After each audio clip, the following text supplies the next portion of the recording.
Pinupuntahan niya ako.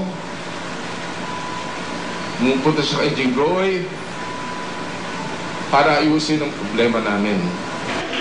Nagsalita rin ng iba pang manatalik na kaibigan ni Daboy na sina Philip Salvador at Senator Jinggoy Estrada na nakuha pang magbiro. At kung bibisitahin mo ako, okay lang. Pero huwag ka na magsama na iba.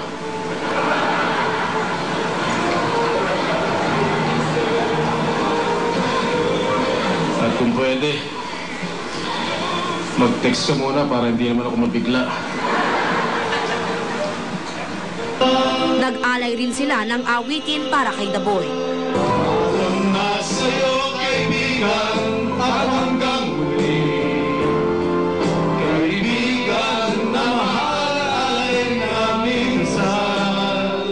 With love so pure. Si Tirso Cruz III pinarinig ang ginawa niyang kanta para kay Daboy na may titulong Daboy Song. As I walk towards the light and close my eyes, remember this is not goodbye, it's only good night. If there were time. Ang Asia songbird na si Jean Velasquez, inawit ang theme song ng mag-asawang Rudy at Lorna.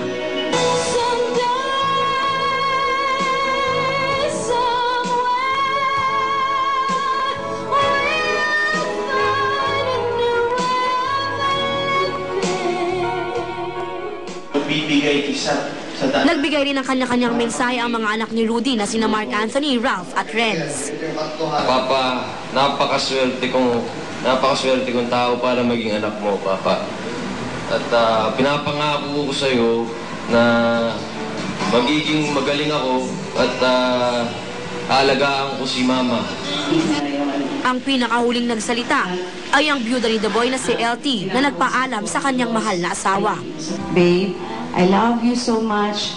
Wait for me until we meet again. Maraming salamat po.